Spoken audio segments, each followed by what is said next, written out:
Queridos irmãos, uma boa noite. A graça e a paz do nosso Senhor Jesus Cristo seja com cada um de nós. Convidá-los sem demora a abrir a palavra de Deus no Evangelho de Marcos. Marcos, capítulo 8.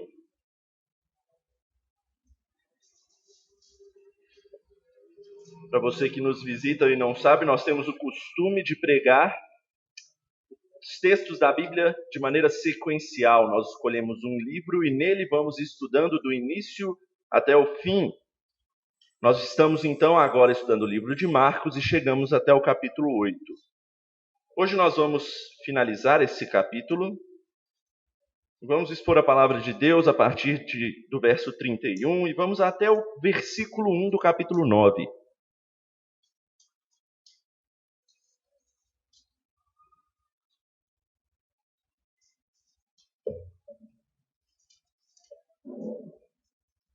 Certamente esse é um dos textos mais conhecidos do Evangelho de Marcos e dos mais desafiadores para nós também. Marcos 8, de 31 ao capítulo 9, versículo 1.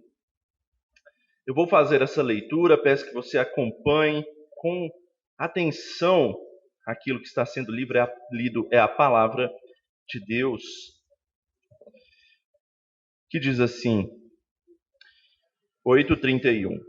Então, começou ele a ensinar-lhes que era necessário que o Filho do Homem sofresse muitas coisas, fosse rejeitado pelos anciãos, pelos principais sacerdotes e pelos escribas, fosse morto, e que depois de 3 dias ressuscitasse.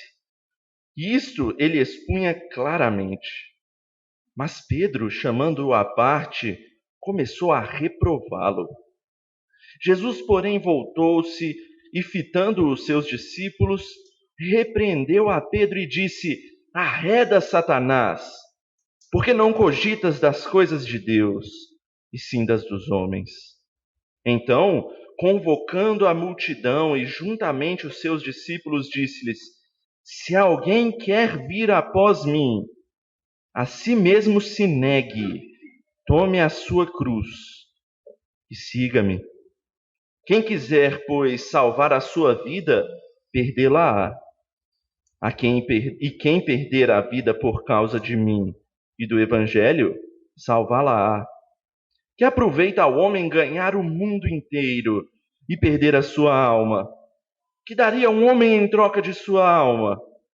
Porque qualquer que nesta geração adúltera e pecadora se envergonhar de mim e das minhas palavras, também o Filho do Homem se envergonhará dele, quando vier na glória de seu Pai com os santos anjos. Dizia-lhes ainda: Em verdade vos afirmo que dos que aqui se encontram, alguns há que de maneira nenhuma passarão pela morte, até que vejam ter chegado com poder o reino de Deus. Vamos orar? Pai amado, obrigado pela tua palavra. E nós pedimos nesse instante que o Senhor tire toda a nossa desatenção, tire tudo aquilo que está próximo a nós, que tem nos atrapalhado, aquilo que tem tomado o nosso pensamento, para que nós possamos focar aqui na tua palavra, para entendê-la, para aprender dela, para sermos alimentados por ti. É o que nós pedimos no nome de Cristo Jesus. Amém. Meus irmãos, vocês estão vendo esse símbolo aqui da nossa igreja? Esse símbolo da nossa igreja local aqui, né? Porque o símbolo da Igreja Presbiteriana do Brasil é uma sarça ardente conhecida. Esse aqui é o símbolo simplesmente para ter uma logo da nossa igreja, para ser conhecida a Igreja Presbiteriana Herança. Ela foi feita aqui pelo nosso irmão aqui, talentoso diácono William, que criou essa logo. E há um tempo atrás, quando a gente estava vendo sobre a possibilidade de plantar essa igreja nesse local, a gente juntou algumas pessoas que tinham esse interesse de participar nesse projeto. A gente até fez uma votação para saber qual nome a gente vai dar para essa igreja. E o nome que ganhou foi o nome Herança, o nome que está aí, Igreja Presbiteriana Herança. Então, o diácono William ele começou a pensar a respeito de como é que ele vai fazer a logomarca da igreja, o símbolo, aquilo que vai representar, porque tem que ter a ver com esse nome. E ele me perguntou uma frase para dar um norte, alguma coisa para que desse um norte para ele. E aí eu disse a coisa que veio logo à minha cabeça, que me lembra essa palavra herança, quando eu olho para a palavra de Deus. Que o caminho que leva à herança, ou seja, que leva à coroa prometida aos filhos de Deus, ele precisa passar pela cruz. É por isso que o símbolo da nossa igreja, ele tem um vitral aqui, né, como se fosse um vitral para representar uma igreja, uma coroa atrás, mas o que está sobrepondo a coroa é uma cruz. Pois antes da coroa é necessário passar pelo caminho da cruz. E no texto de hoje é exatamente isso que Jesus vai começar a ensinar para os seus discípulos. Agora os seus discípulos finalmente declararam com suas próprias palavras, né, que eles sabem quem é Jesus. No último texto a gente viu eles falaram que Jesus é quem? É o Messias prometido, tu és o Cristo. Mas será que eles entendiam qual é a missão desse Messias? Os discípulos e os judeus, eles estavam esperando uma vitória triunfante e devastadora desse Messias, uma dominação geral do mundo. Eles queriam um caminho mais fácil até a coroa, um atalho, por assim dizer. Jesus vai mostrar para eles que não é bem assim. Mas é um caminho que envolve cruz. Que os discípulos vão ter que aprender que até eles têm que passar por esse caminho. Então, em resumo, o que o texto dessa noite vai nos ensinar é que o caminho para a salvação tem um custo, a cruz. Primeiro a de Cristo, em seguida a nossa. O caminho que leva à salvação tem um custo, a cruz. Primeiro a de Cristo e em seguida a nossa. E a gente vai ver justamente o texto dividido nessas duas partes. Então, em primeiro lugar, vejamos como Cristo descreve a sua missão como Messias, como ele envolve a cruz. Em primeiro lugar, a cruz de Cristo. Veja aí o verso 31, mais uma vez, na Escritura. Então começou ele a ensinar-lhes que era necessário que o Filho do Homem sofresse muitas coisas, fosse rejeitado pelos anciãos, pelos principais sacerdotes e pelos escribas, fosse morto e que depois de 3 dias ressuscitasse. E isso ele expunha claramente. É importante a gente se lembrar que logo antes do nosso texto, nós vimos que finalmente os discípulos reconheceram quem é Jesus. Pedro deu aquela bela declaração: tu és o Cristo, o Filho do Deus vivo, aquele que veio para reinar sobre o seu povo. E eu disse que esse reconhecimento por parte dos discípulos era o ponto de virada do Evangelho de Marcos. Porque a partir de agora, Jesus ele começa a sua caminhada definitiva para Jerusalém, para cumprir a sua missão. E com isso, ele tem também agora um foco especial em ensinar os seus discípulos de uma maneira mais intensiva, vamos dizer assim. Porque agora ele considera que os discípulos estão minimamente prontos. E Jesus então começa a seguir esse caminho.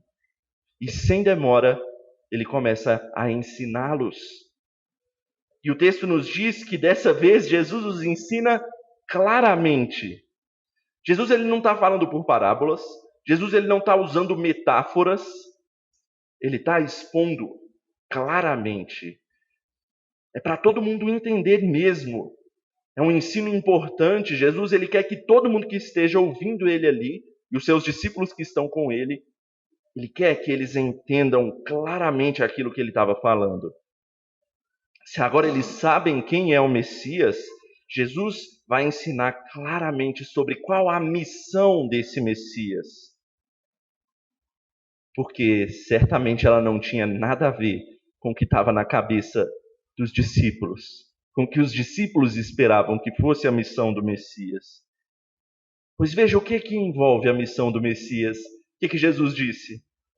Sofrimento, rejeição, morte. Essa é a missão, é o caminho para completar a missão do Messias. Certamente coisas que não passavam pela cabeça de Pedro e de nenhum dos outros apóstolos. Cristo não veio a esse mundo, como eles pensavam, para triunfar sobre o exército romano que dominava o povo de Israel naquela época. Ou para conquistar terras, ou para vencer batalhas. Era isso que eles esperavam. Ou, na verdade, melhor dizendo, era isso que eles queriam que acontecesse. Jesus vai mostrar para eles uma perspectiva completamente diferente. Ele precisava sofrer, ser rejeitado, ser morto e, por fim, ressuscitar. Eu quero que você repare bem na palavra do início do versículo 31. Ele fala que era necessário que ele passasse por tudo isso. O sofrimento e a morte de Jesus, meu irmão, não foi obra do acaso. Não foi algo que aconteceu por pura sorte ou algo assim. Não foi algo que aconteceu muito menos porque o diabo triunfou, porque o mal triunfou e Jesus veio a morrer. E muito menos também o que muita gente acredita, porque Jesus queria mostrar que uma vida de abnegação total é que é a correta. Não, era necessário que ele passasse por todas essas coisas. Primeiro porque foi profetizado lá no Antigo Testamento. Certamente os discípulos se esqueceram disso. A gente leu, por exemplo, no Salmo 22, nessa noite, vários versículos ali daquele salmo messiânico apontando para o que aconteceria com o Messias. Ele teria suas mãos e seus pés traspassados, ele sofreria. A gente cantou isso também nessa noite, nessa canção, Isaías 53, que ela remete justamente ao texto lá do capítulo 53 do livro de Isaías.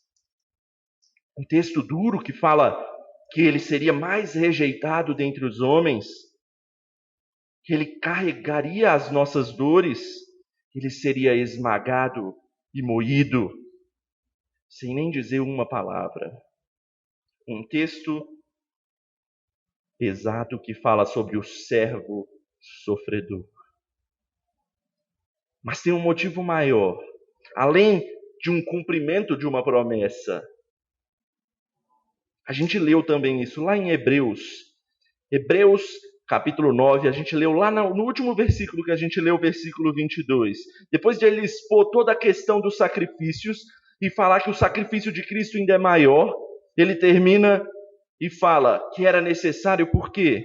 Porque sem derramamento de sangue não há remissão de pecados. Jesus precisa morrer, meu irmão, porque esse é o preço que o pecado cobra. Para você ter salvação em Jesus Cristo, foi necessário que Cristo passasse pela morte na cruz do Calvário. Esse era o único caminho. Não tem atalho para isso. Mas tem gente que prega Cristo, ou melhor, que acha que prega Cristo em suas igrejas, reduzindo a obra dele à prosperidade. Venha para Cristo e o seu problema financeiro está resolvido. Ou então, venha para Cristo que você vai ter uma unção de cura na sua vida. Isso é uma baita redução da obra de Cristo. Não estou dizendo que ele não pode fazer essas coisas. Ele pode, se ele quiser te fazer prosperar, ele pode, se ele quiser te curar. Mas não é a isso que se resume a obra do Senhor Jesus. Trocar a redenção do mundo inteiro pelo sangue do Cordeiro na cruz, por meras coisas materiais, é de um reducionismo absurdo. Outros ainda tentam fazer igual Pedro faz aqui. Sabe como é que é o homem, né? A gente gosta de atalhos. Eu lembro de quando a gente ia fazer trilhas, quando a gente era mais novo, a gente ia para o meio do mato aí andar para chegar numa cachoeira ou algo assim. Sempre tem aquele caminhozinho que já está pronto assim no meio do mato, né? Que todo mundo vai por ele. Mas às vezes tem trechos que são um pouquinho mais difíceis. E aí aquela fila de gente que está fazendo a trilha para. Por quê? Porque demora um pouco mais para passar por esses trechos mais difíceis. Mas sempre tinha aquelas pessoas, os espertões, que queriam andar mais rápido e passavam por outras partes, vamos dizer assim, mais arriscadas. Partes que inclusive estava escrito assim, não vá por aqui, proibidas. E vira e mexe tinha um machucado no final da brincadeira. Esse era Pedro, o apóstolo Pedro.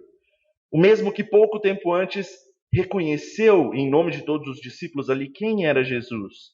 Mas agora ele mesmo quer mostrar para Jesus um atalho para a sua missão.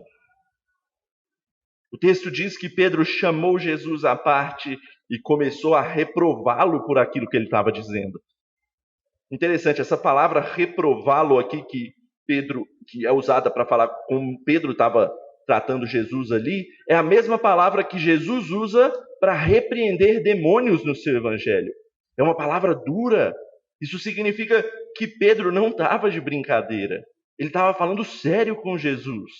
Talvez ele tenha falado algo como: Jesus, que ideia é essa? As multidões te amam, o povo te segue. E mais do que isso, você é o Messias, você está destinado para reinar. Jesus, que morreu o quê? A gente vai conquistar.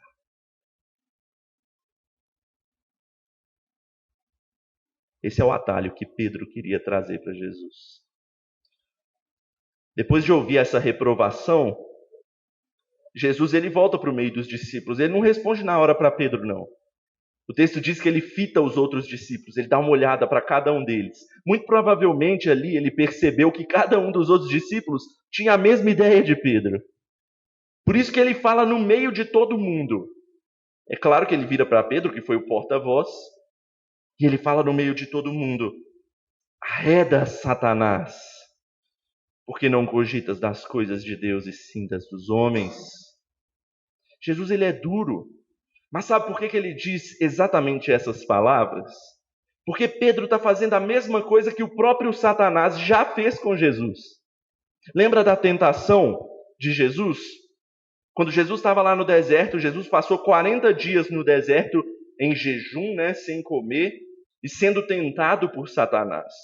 E na tentação de Satanás, o que ele faz? Ele oferece vários atalhos para Jesus. É como se ele estivesse falando: Jesus não precisa sofrer, não. O reino é seu se você quiser. Por exemplo, para que passar fome? Transforma essa pedra em pão. Ou então, na segunda tentação, quando ele vira para Jesus: Jesus, é só você convocar os seus anjos do céu. A Bíblia diz, o diabo conhece a Bíblia. A Bíblia diz que se você se jogar desse pináculo, seus anjos vão aparecer. E a última, a pior delas, a principal delas, Satanás vira para Jesus e fala: ou então, Jesus, prostre-se diante de mim e todos os reinos desse mundo vão ser seus. Para que sofrer para conquistá-los? Para que passar pela morte? Basta dar uma ajoelhada.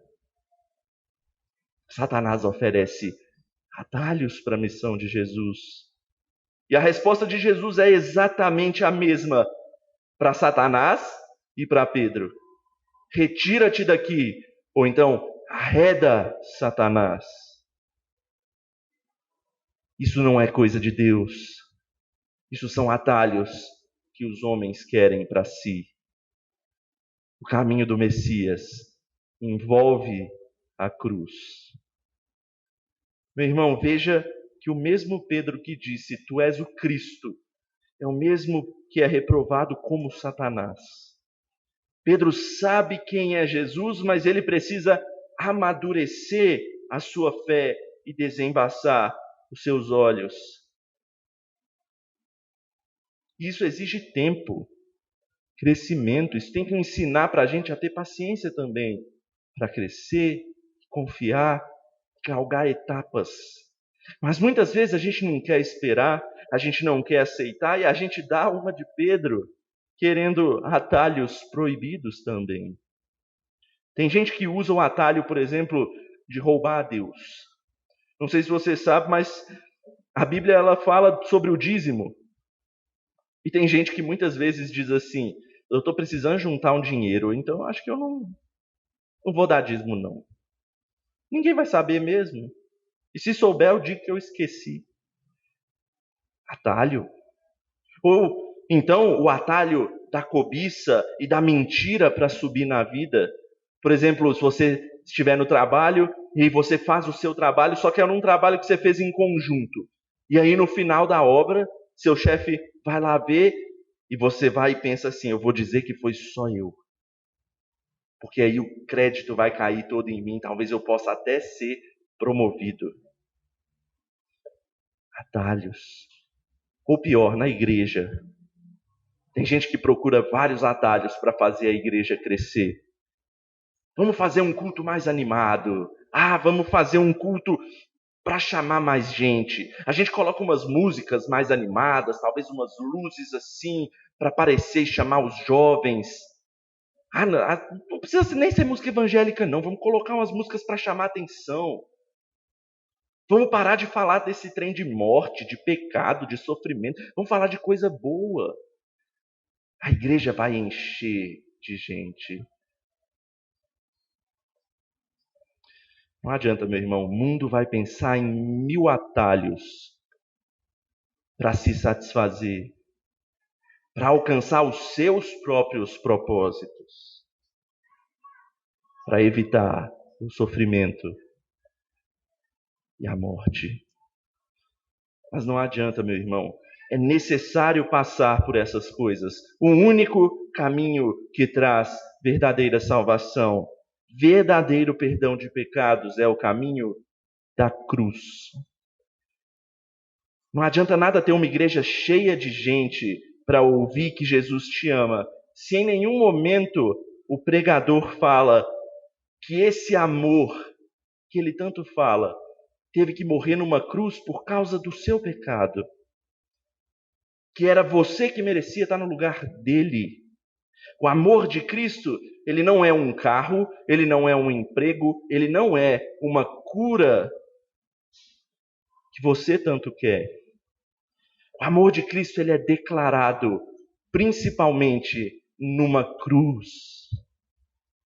Ele te ama porque ele deu a vida dele para poder salvar você do seu pecado e não tem nada mais importante do que isso. Essa é a primeira coisa que a gente tinha que ver.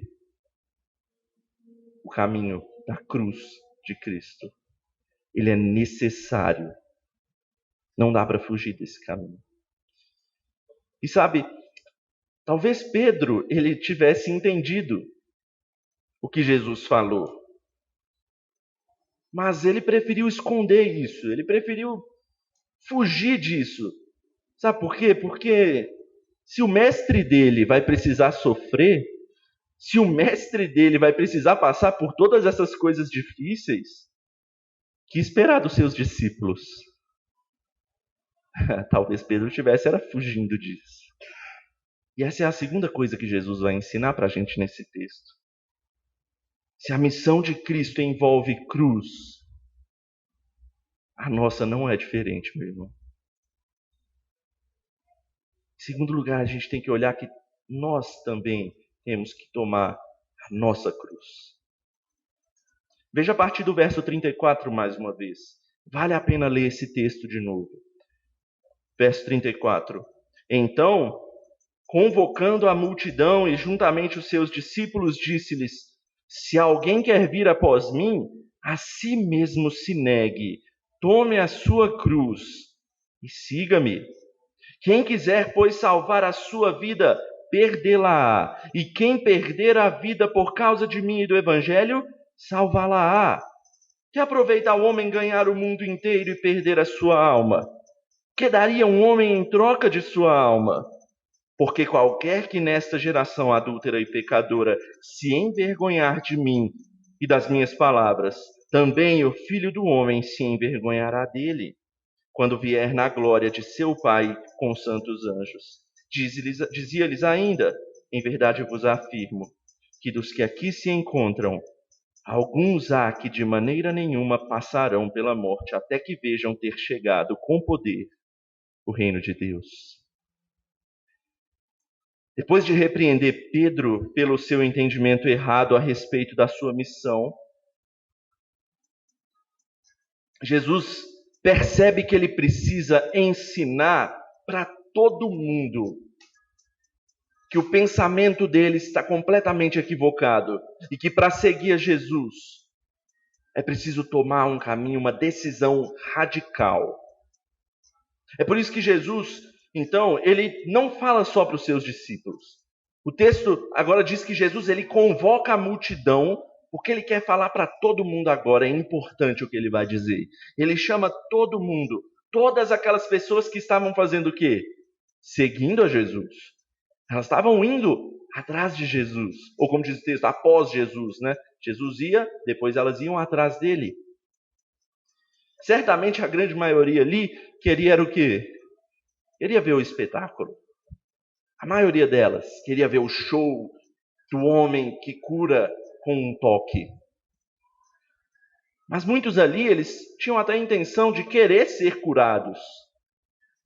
Os discípulos, então, eles queriam o triunfo messiânico prometido. Mas Cristo, como se tivesse um balde de água fria na mão, ele despeja naquele povo dizendo: vocês querem me seguir? Então vou dizer para vocês o que é necessário para me seguir. Vocês precisam negar a si mesmos, tomar a cruz, e aí então me seguir. As palavras de Jesus aqui, meu irmão, são chocantes para aquele povo. Tá? Para a gente também é, mas para aquele povo mais ainda. Porque a gente não entende o significado de cruz como aquele povo entendia. O que era cruz naquela época? A cruz era o pior dos tipos de condenação que tinham. A cruz representava uma imagem de extrema repugnância, uma imagem de um instrumento de crueldade, de dor, de desumanização e vergonha. A cruz é o símbolo não de uma morte qualquer, mas da pior das mortes. E Jesus vira para aquele povo e diz: vocês têm que tomar a cruz de vocês e me seguir. Para seguir a Jesus, o caminho é radical. Não é só seguir para vê-lo ou ouvi-lo. Jesus está dizendo para eles: me seguir é uma decisão de vida ou morte. Mais especificamente, para me seguir, vocês vão ter que tomar o caminho da morte. Mas que caminho é esse? Você já parou para pensar nisso? Você já calculou qual o custo de seguir a Jesus? A maioria das pessoas que entram na igreja, elas já ouviram falar de Jesus. E elas estão aqui procurando esse Jesus que tanto falam. Você que está aqui nessa igreja hoje, você já calculou qual é o preço do caminho de seguir a Cristo? Cristo ele nos chama a refletir sobre isso. Antes de eu falar qualquer coisa, Jesus ele fala nos próximos 4 versículos, do 35 ao 38, 4 reflexões para a gente acerca desse caminho. No texto original, todos esses versículos, do 35 ao 38, começam com um pois, como se fosse uma explicação, uma reflexão. A primeira que Jesus diz aí: pois quem quiser salvar a sua vida, vai perdê-la, mas quem perdê-la por minha causa e do Evangelho, vai salvá-la. Como assim salvar a si mesmo? Jesus está se referindo àqueles que querem fazer as coisas por si mesmos, depender de si mesmos e de mais ninguém. Esses que querem as coisas para satisfação própria, acham que por si próprios vão chegar a algum lugar. Jesus diz que esses vão perder a vida tentando ganhá-la. Mas aqueles que a perderem, ou seja, a dedicarem a Cristo, é que vão ganhá-la de verdade. Veja que Cristo continua sendo radical aqui. Ele exige submissão absoluta. Mas Cristo continua, o segundo pois dele aí. Pois do que adianta ganhar o mundo e perder a sua alma? Veja que há uma reflexão que continua da primeira, né? Você que faz as coisas para si mesmo, pensando apenas em si mesmo. Jesus diz, do que adianta você ganhar o mundo inteiro para si mesmo, se você não vai ganhar a sua alma com isso? E aí ele junta com o terceiro pois aí, né? Pois do que você daria em troca da sua alma? Tesouros? Bens materiais? Fama? Um grande nome nesse mundo? Tudo isso se vai com o tempo, meu irmão. Nada disso permanece nesse mundo. Os antigos egípcios, eles acreditavam que quando eles voltassem, por isso que eles se mumificavam, eles iam voltar em algum momento. Aí, para eles, quando eles se enterravam naquelas pirâmides, eles colocavam vários tesouros juntos deles. Tá tudo lá. Na verdade, não está lá mais, né? Porque muitos já foram saqueados. Porque quando a vida acaba, meu irmão, ninguém leva nada desse mundo. Tudo é perecível. Jesus está dizendo, tolice não dar valor à própria alma, que é eterna. Mas há quem não o faça por vergonha. É por isso que a última reflexão de Jesus é sobre quem se envergonhar. Pois quem se envergonhar das suas palavras, ele mesmo se envergonhará dele e o rejeitará. É duro isso que Jesus está falando. Parece até ofensivo para nós. Mas, meu irmão, Jesus ele vai concluir esse trecho dizendo que alguns daqueles que estavam ali não morreriam, ou seja, fisicamente falando, até ver a chegada com o poder do reino de Deus. Aqui ele está apontando para a conclusão da sua missão na terra. Ele está falando da sua ressurreição. Ele está falando, alguns de vocês ainda vão estar vivos para ver essas minhas palavras se cumprindo. Meu irmão, é tudo isso que envolve ser um discípulo de Cristo. É um caminho radical. Mas deixe-me limpar um pouco do pensamento tradicional a esse respeito. Vocês já viram aqueles monges budistas que muitas vezes aparecem em filmes, documentários ou coisa e tal? Eles são pessoas que sobem ao monte nos templos budistas e eles falam que eles abnegam da sua vida, dos seus prazeres, das alegrias desse mundo, que eles falam que é um mundo sujo, em prol de uma vida pura. Tem muita gente que acha que é isso que Jesus está falando com negar a si mesmo e tomar a sua cruz. É negar as alegrias desse mundo, é buscar uma vida de abnegação total. Será que é isso que Jesus quer que a gente faça? Que a gente seja um asceta, que é o nome disso, né? Ascetismo. Por muito tempo eu entendi que negar a si mesmo e tomar a sua cruz significava escolher uma vida de sofrimento. Ou seja, eu não podia ficar alegre, eu tinha que sofrer.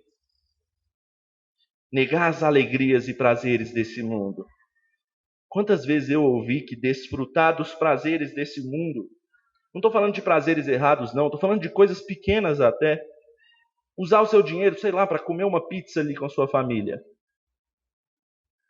E eu ouvia muitas vezes pessoas falando, não, a gente tem que ajudar os pobres, a gente tem que fazer de tudo para gastar o nosso tempo em prol da vida cristã.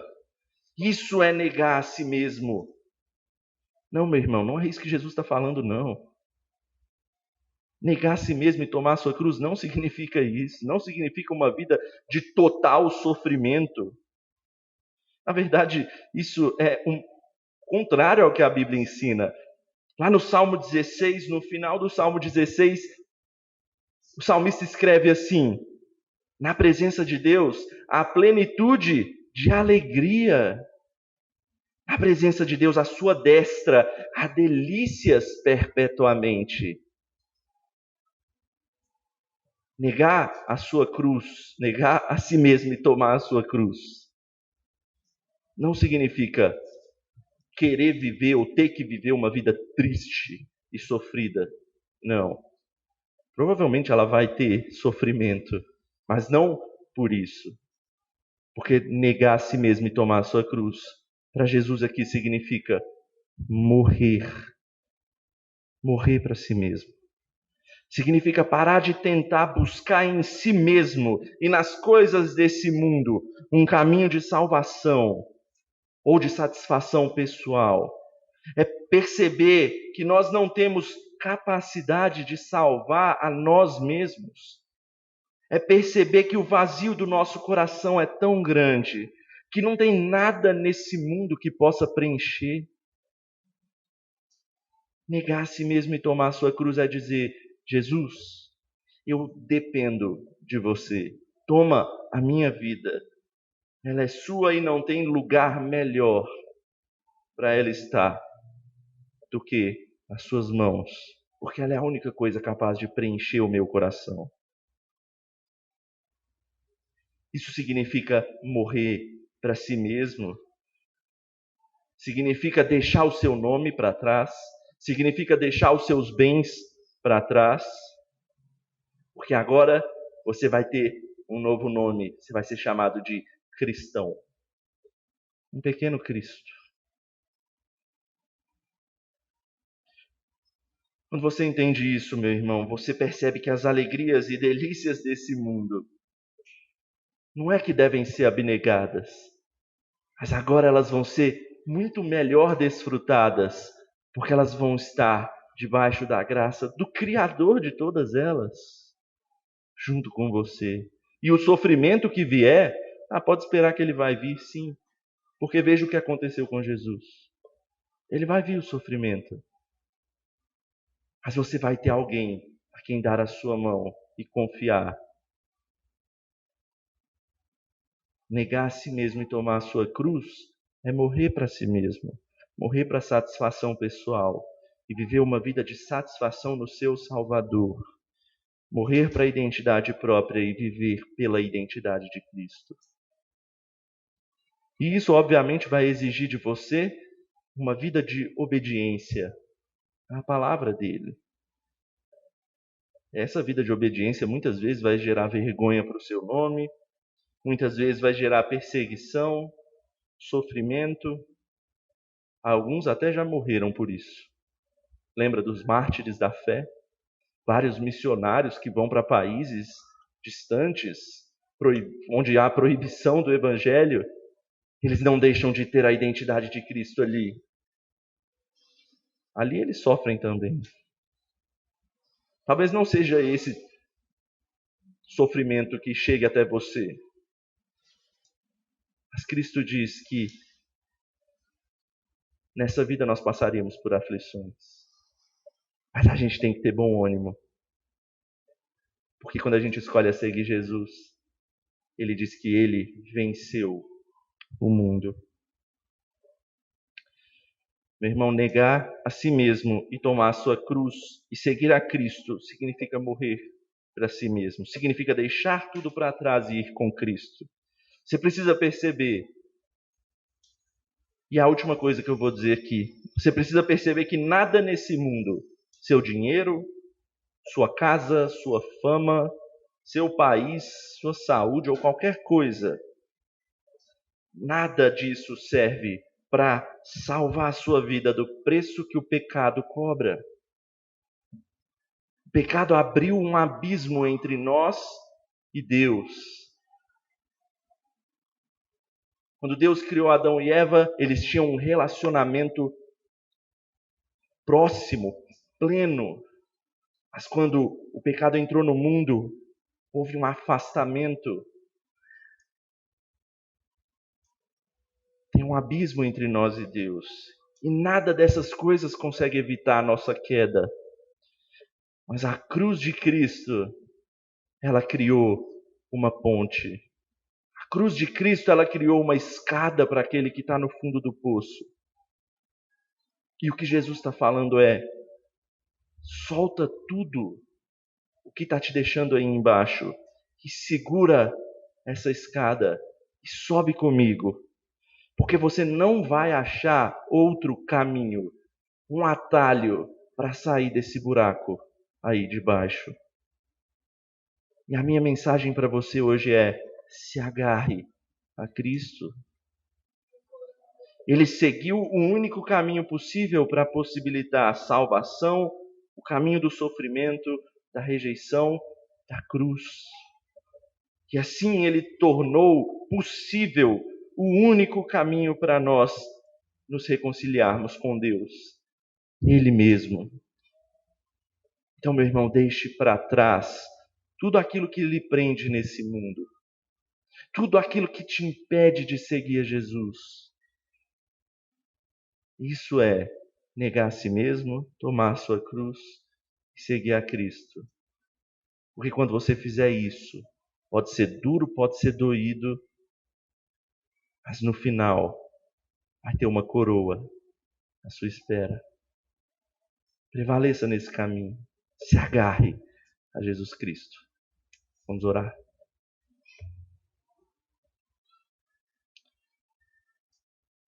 Santo Deus, nós louvamos ao Senhor por essa palavra desafiadora que o Senhor coloca diante de nós. Se é desafiadora para nós, que nós possamos lembrar quão desafiador e difícil deve ter sido para Cristo ele ter que vir ao mundo se humilhar, passar por todo aquele sofrimento, passar pela pior das mortes, que é a cruz, a mais repugnante, dolorosa. Que ele fez isso por amor ao seu povo. Que nós possamos nos lembrar disso e assim tomarmos a nossa cruz e nos identificarmos agora por Cristo, aquele que se torna o nosso Salvador. É o que nós pedimos e oramos no nome de Cristo Jesus. Amém.